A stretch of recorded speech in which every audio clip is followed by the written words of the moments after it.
गोखाद्य बोझी truck रे चालाण होता गंजेई धरला गुणुपुर पुलिस कोटिए ऊर्ध्व टंकार गंजेई जबत करने सहित दुई अभियुक्त को गिरफ्त कर गंजेई चोरा चालाण भूस्वर्ग गुणुपुर बोली चर्चा बारंबार हो आसुला बेले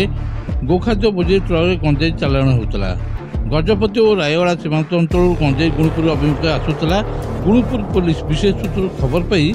ए चढ़ाऊ करते गंजेई उत्तर प्रदेश चालाण होता जबत गंजेईर आनुमानिक मूल्य प्राय 1 कोटी टंका बोली पुलिस अनुमान कर गिरफ दुई अभियुक्त हेले उत्तर प्रदेश अनिल कुमार और हरीश कुमार यही बेआईन भाव गंजेई चोरा चालाण पछरे किए मास्टर माइंड अच्छा यार खोलताड़ कर police. Bureau report the rural news Odia.